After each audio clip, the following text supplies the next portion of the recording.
دازت واحد الوقت العالم المالي كامل تعجب من عبقرية تشارلز بونزي، السيد اللي كان مسؤول على انجح الاستثمارات التجارية في امريكا. كانت عنده ملايين الدولارات تحت التصرف ديالو، وكذلك بزاف ديال الناس شادين الصف كيتوسلوا ليه حرفيا باش يرجع ليهم فلوسهم. وحتى واحد ما كان عارف ان اعمال بونزي كانت مبنية على الكذوب فقط.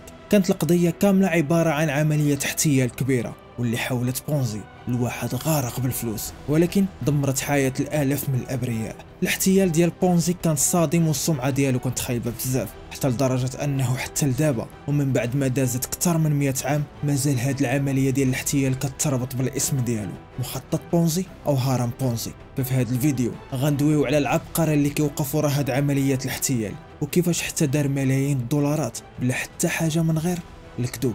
معكم مصطفى بسيكونات.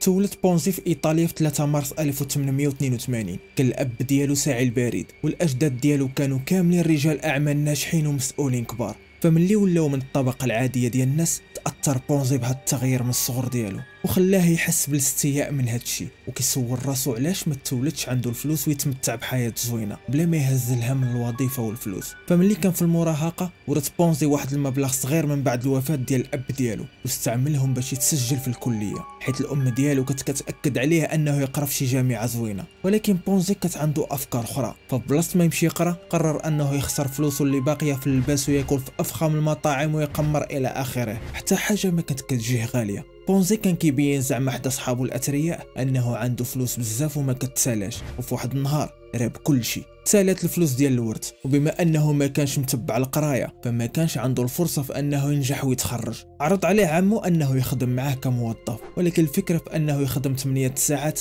ما كانتش كتعجبه، وكان كيشوف راسو انه كيستاهل اكثر من الوظيفه. وهنا فين حس براسو انه ما بقى له غير حل واحد، يسافر لامريكا ويحاول يدير ثروه تما.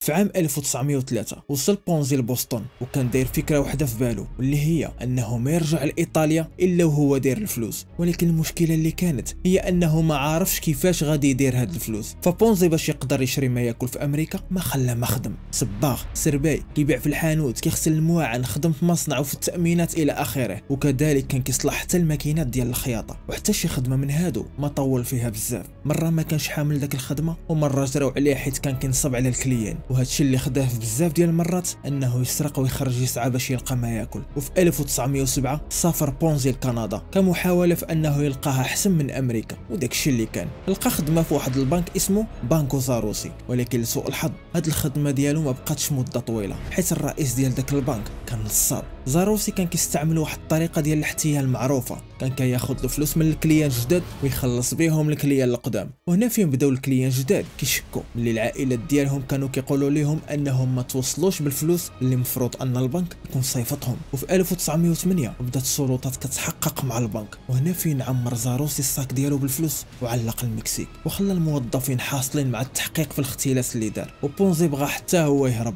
ولكن قبل ما يهرب دار واحد القضيه غبيه باش ما يعاودش يبدا من الزيرو. ناض سرق واحد الشيك خاوي من البنك اللي كان فيه وعمره بمبلغ 423 دولار باش ما يبانش معيق وما يشكوش فيه. ولكن غير بغى يصرف الشيك في البنك، عاقل الموظف بان الامضاء مزوره واتصل بالشرطه. بونزي خدا عليها 3 سنين ديال الحبس، ولكن طبعا كانت هذه مجرد بدايه للجرائم ديال بونزي.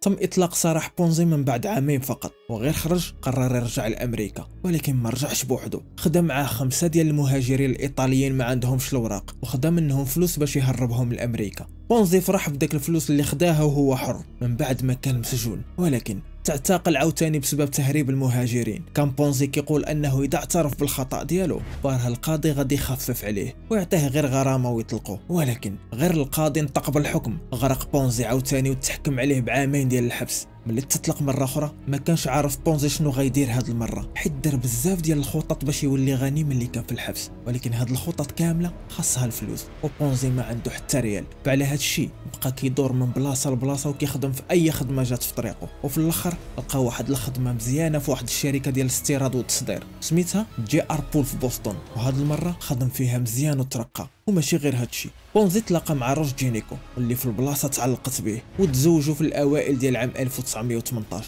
الحياه الزوجيه خلات بونزي يكون فرحان، ولكن واخا هكاك كان كيحس براسو ناقصه شي حاجه، مع ان الزوجه ديالو روز كانت راضيه بالحياه البسيطه معاه، ولكن بونزي كان عنده طموح كبر من داكشي. كان باغي يلبس غير الحوايج الغاليين ويدوز العطله في افخم بلاصه الى اخره، ولكن كان واضح تماما ان هادشي ما غيقدرش يديرو بصالير ديال الموظف. فعلى هادشي ومن بعد 6 شهور من ورا الزواج ديالو استقل بونزي من الوظيفه ديالو وبدا كيقلب على حاجه جديده يديرها، فدخل يخدم مع الاب ديال الزوجه ديالو اللي كانت عنده شركه كتبيع الفواكه بالجمله. هاد الشركه كانت كتحاول تكافح باش ما تخسرش، وحيت بونزي كان ديما كيقول للزوجه ديالو انه واعر في التجاره والفلوس، فقال هذه هي الفرصه اللي مبين لهم فيها بونزي شنو قادر يدير. ومع ذلك ما قدرش بونزي ينقذ هاد الشركه اللي عنت الافلاس ديالها في الاخر ديال العام، وما وقفش هنا. بونزي كرا محل صغير ودار فيه شركه صغيره ديال الاستيراد والتصدير، ولكن حتى واحد ما تسوق ليه، حيت بونزي كانت ناقصه الخبره والعلاقات اللي تجيب ليه الكليان. فعلى هاد الشيء حتى هاد المشروع اللي دار فشل ليه، وقرر من وراها انه يدير مجله عباره عن دليل ويربح منها الاعلانات اللي غدير عنده الشركات. وداكشي اللي كان كرا مكتب وخدم معاه 3 د الموظفين، وبقى كيصيفط الرسائل للشركات ورجال الاعمال باش يدير لهم اعلان في اول اصدار ديال المجله ديالو. ولكن عاوتاني كانت الصدمه اللي طاحت عليه بحال الجبل، حتى واحد ما كان مهتم بهادشي، وحتى واحد ما كان مستعد يحط فلوسه باش يبان في المجله ديالو. بونزي مشى للبنك باش يدير كريدي حيت كانوا الفلوس صافي تسالاو ليه، ولكن عاوتاني الصاعقه الموظف ديال البنك رفض الطلب ديالو في البلاصه، وقال انه كيفضل يسد الحساب ديال بونزي ولا يعطيه دولار واحد.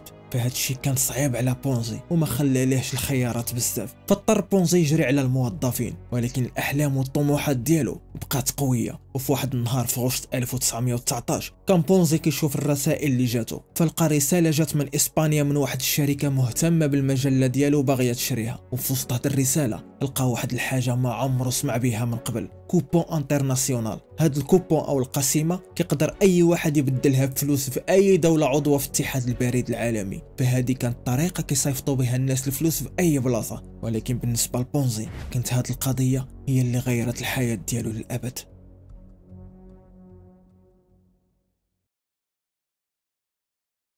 بونزي لاحظ أن سعر العملة من دولة لدولة يقدر يحقق به أرباح كبيرة، يعني مثلا دولار واحد إذا كان كيشري في أمريكا قسيمة واحدة فهو في إسبانيا كيشري 6، وهاد 6 غادي يتبدلوا في أمريكا ب 6 دولار، وهكذا غادي يكون دولار واحد جاب لينا 6 دولار بلا حتى شي مجهود. فكانت هذه هي الخطة الجديدة اللي غادي يخدم بها بونزي.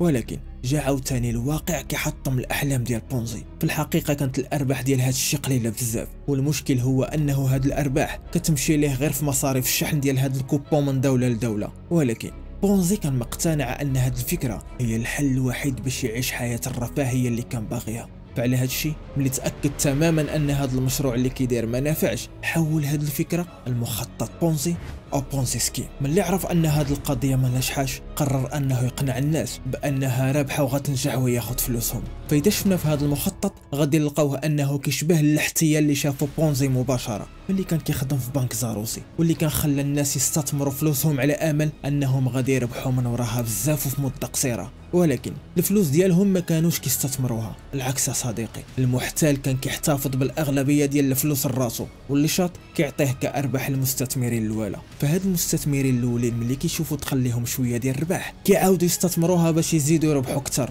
ظنا منهم ان الامور غاديه مزيان كيف ما قال لهم، حتى لدرجه ان هاد المستثمرين هما براسهم كيجيبوا مستثمرين اخرين حيت الربح كاين. ولكن اللي كيوقع ان هاد المستثمرين القدام كياخذوا فلوسهم من الفلوس ديال المستثمرين الجداد. هذا نظام بسيط بزاف ولكنه فعال، حيت كيستغل الجشع والطمع وقله العقل اللي عند الناس. فهذا النظام كيتطلب ديما مستثمرين جداد باش يقدر يرجع الفلوس للمستثمرين القدام، وغير هذا السيد او هذا المحتال ما كيلقاش عدد كافي ديال الناس جداد يدخلوا معاه باش يرجع الفلوس للناس القدام، كطيح هذه الخطه وعمليه الاحتيال كتنهار. بالرغم من ان هذا المخطط مسمي على اسمه واللي هو بونزي، ولكن ما كانش هو اول واحد كيدير هذا الشيء. فكان قبل منه واحد المحاسب من امريكا اسمه ويليام ميلر، قدر ياخذ $1 مليون من المستثمرين في عام 1899. وبرا امريكا كانت واحد الممثله المانيه سميتها ادير سبيتزيدر دارت اول مخطط بونزي معروف في التاريخ، وكان تقريبا في عام 1870. ومع ذلك بونزي بوحده اللي خدا هذه الفكره لواحد المستوى عالي وجديد.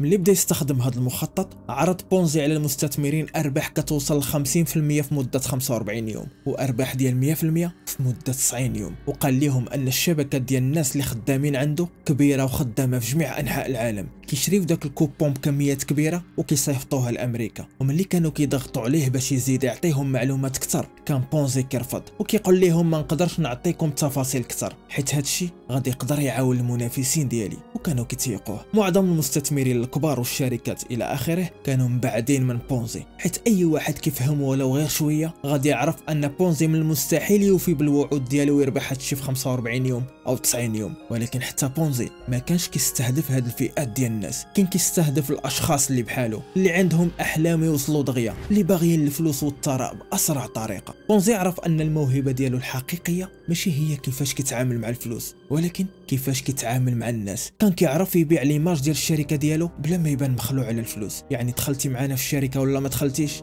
ماشي مهم. بدا اول مره بونزي بالناس اللي معاه في الحي ديالو، وكانوا تقريبا 18 واحد، وغير عطاهم الارباح ديالهم وبدات الاخبار كتنتشر بسرعه كبيره، وبداو الالاف ديال الناس كيتزاحموا حدا الشركه ديال بونزي كمحاوله منهم باش يستثمروا فلوسهم في هذه الفرصه اللي كتبان كتربح مزيان. وشهر مورا شهر دار بونزي بزاف ديال الكليان، حتى ولا كيربح 250 الف دولار يوميا من هذه القضيه. وكتبات عليه جريده بوسطن مقال كدوي فيه على العبقريه ديالو والنجاح اللي دارو، وهذا الشيء اللي عطاه مصداقيه وزادوا المستثمرين بشكل كبير. وهنا فين قدر بونزي يعيش الحياه اللي كان كيحلم بها حياته كامله. مشى يسكن في قصر وشرى طوموبيل غاليه ولبس ساعات ديال الذهب الى اخره، عاش اسلوب ديال الحياه اللي كان ديما كيقول انه كيستحقه، ولكن ما استمتعش بهذا الشيء فتره طويله. فمن بعد قل من 6 شهور من هذا المشروع اللي دار، وبدات كتدور شكوك على هذا المشروع ديالو، ولكن حتى واحد ما كان كيقدر يدوي، حيت بونزي رفع دعوى قضائيه ضد محلل مالي بتهمه التشهير، حيت اتهم بونزي انه كيكذب. فبدات جريده بوسطن اللي شكرت فيه في الاول كدير تحقيق في المشروع ديالو، وجابوا مدير صحيفه وول ستريت كلارنس بارون يحقق معاهم حتى هو في الموضوع، واكتشف ان الحيله ديال بونزي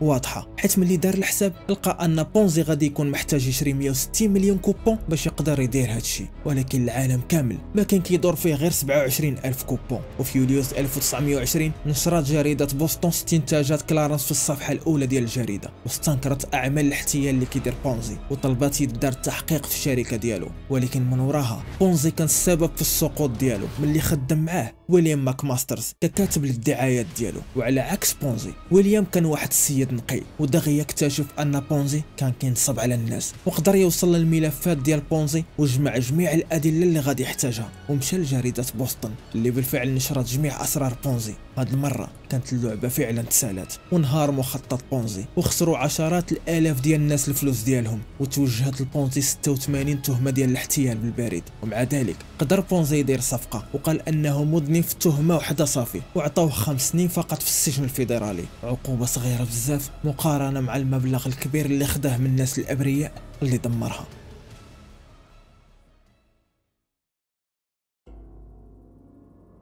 تم اطلاق سراح بونزي من بعد 3 سنين ونص، وهاد المره واخيرا خرج واحد اخر. السيد تغير تماما وكان مستعد يدير الخير في العالم كامل.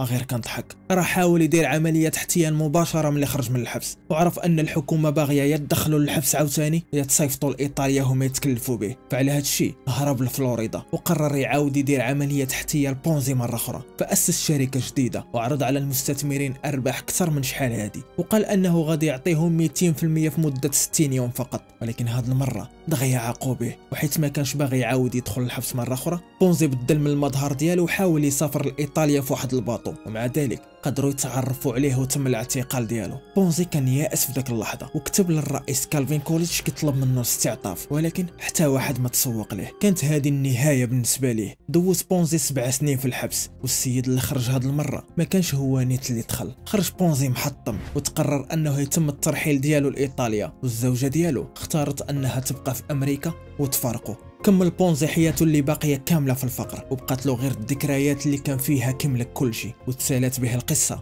في ريو دي جانيرو، ملي توفى في عام 1949 في مستشفى خيري وتدفن في قبره فقير. وبهذا الشيء تسالات أسوأ قصه في تاريخ احلام الصعود من الفقر للثراء. ونشوفكم بخير.